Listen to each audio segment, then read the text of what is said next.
La Guerra Fría fue un conflicto indirecto entre el bloque capitalista, encabezado por Estados Unidos, y el socialista, liderado por la Unión Soviética, entre 1947 y 1991, quienes buscaban la supremacía territorial sobre todas las naciones.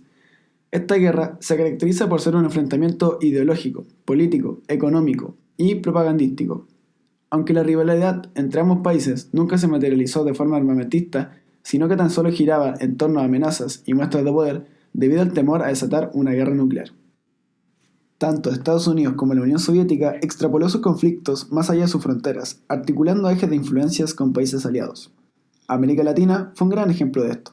Por la parte de la URSS, sus métodos para expandir sus fuerzas fue mediante respaldos tanto económicos como otorgándoles armas a los gobiernos socialistas y revolucionarios frente al Estado capitalista. En consecuencia, el procedimiento por el cual optó los Estados Unidos fue dar abierto apoyo a sus naciones aliadas y golpe de Estado a los líderes de izquierda en Latinoamérica.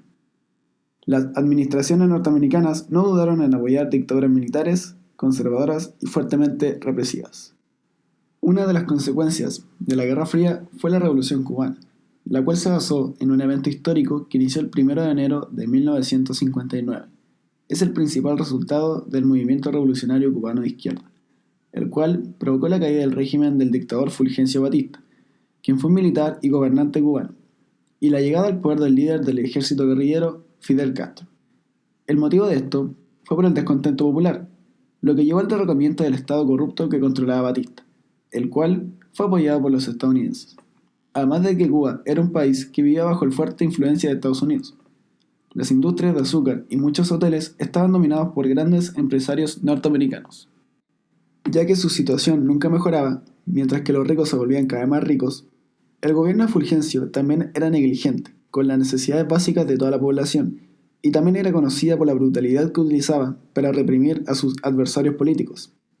Cuba sufría por los altos niveles de inflación generados por la Primera Guerra Mundial, y con su economía basada en el monocultivo de la caña de azúcar, los Estados Unidos, siendo su comprador casi exclusivo, la Gran Depresión de 1929 dejó en claro que la situación en Cuba era muy frágil, ya que el 70% de su economía era controlada por el capital americano.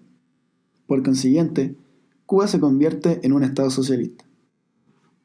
El proceso iniciado el 1 de enero significó en apenas 3 o 4 años un cambio de base y radical para un pueblo que, a excepción de la capital, vivía asolado por la desocupación masiva, el analfabetismo, la desnutrición y la muerte por enfermedades curables, donde la dependencia y sumisión al imperialismo yanqui o estadounidense era tal que La Habana era conocido como un gran burdel, donde los marines y ricos estadounidenses se divertían a sus anchas con total impunidad. En 1955, Ernesto Che Guevara conoció en México a Fidel Castro y a su hermano Raúl Castro, que preparaban una expedición revolucionaria a Cuba. Guevara trabó amistad con los Castro, se unió al grupo como médico y desembarcó con ellos en Cuba en 1956. El mismo año, Fidel Castro y un grupo de unos 80 combatientes se instalaron en los bosques de Sierra Maestra. Los combates con las fuerzas del gobierno fueron intensos y varios guerrilleros murieron o fueron arrestados. Sin embargo, Fidel Castro y Ernesto Che Guevara no desistieron e incluso con un grupo pequeño continuaron la lucha. Comenzaron a usar transmisiones de radio para divulgar las ideas revolucionarias y conseguir el apoyo de la población cubana. Instalada la guerrilla en Sierra Maestra, Guevara se convirtió en lugarteniente de Fidel y mandó una de las 2 columnas que salieron de las montañas orientales hacia el oeste para conquistar la isla.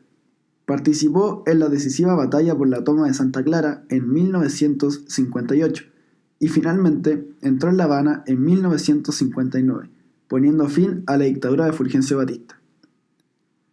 El nuevo régimen revolucionario concedió a Guevara la nacionalidad cubana y se le nombró jefe de la milicia y director del Instituto de Reforma Agraria en 1959. Luego, presidente del Banco Nacional y ministro de Economía en 1960. Y finalmente, ministro de Industria en 1961. En aquellos años, Guevara representó a Cuba en varios foros internacionales, en los que denunció frontalmente el imperialismo norteamericano. Desde 1959, la Revolución Cubana impulsó varias medidas de carácter popular, algunas de las cuales, como la Ley de Reforma Agraria, afectaron intereses estadounidenses en la isla. Como respuesta, La administración de Eisenhower inició una agenda política dirigida a derrocar el régimen popular recién instaurado. Esta comprendía el bloqueo económico, propaganda contrarrevolucionaria, fomento y apoyo a grupos armados dentro de Cuba contrarios a Fidel Castro, sabotajes a instalaciones económicas y civiles, filtración de espías, ataques piratas, quemas de campos de caña de azúcar, intentos de asesinatos a sus principales líderes, violaciones del espacio aéreo y naval por aviones y navíos de guerra estadounidenses. Y finalmente, poner en marcha un plan para invadir militarmente a la isla utilizando exaliados cubanos y mercenarios latinoamericanos. Aunque participarían pilotos de guerra estadounidenses, no estaba prevista la intervención directa del ejército de Estados Unidos. Estados Unidos se caracterizó por tomar medidas extremas y violentas frente a la rápida expansión de la ideología soviética mediante Cuba. Medidas tales como la Doctrina de Seguridad Nacional, una doctrina militar no oficial, nunca redactada o declarada como tal, de la política exterior de los Estados Unidos durante la Guerra Fría. Era una justificación del autoritarismo o la toma violenta del poder por parte de las Fuerzas Armadas de los países latinoamericanos, siempre que fueran pro de mantener el orden interno y de combatir cualquier tipo de insurgencia o de simpatías con la ideología comunista. La Doctrina de Seguridad Nacional permitía a los Estados Unidos brindar apoyo económico, militar y político a los regímenes de facto que a lo largo y ancho de Latinoamérica surgieron durante la época. Esos regímenes se caracterizaban por ser dictaduras militares conservadoras, violadoras de los derechos humanos. La tortura, la persecución de la rebeldía y la desaparición forzosa de ciudadanos eran prácticas no solo comunes, sino acordadas entre los regímenes de distintos países. Además, en 1961, Kennedy propone un programa de ayuda económica y social para América Latina, predominado Alianza para el Progreso. Este tiene el fin de mejorar las condiciones sanitarias, ampliar el acceso a la educación y la vivienda, controlar la inflación e incrementar la productividad agrícola. De estar a favor de su implementación, los países recibirán un aporte económico desde los Estados Unidos, aporte que finalmente no se hizo efectivo.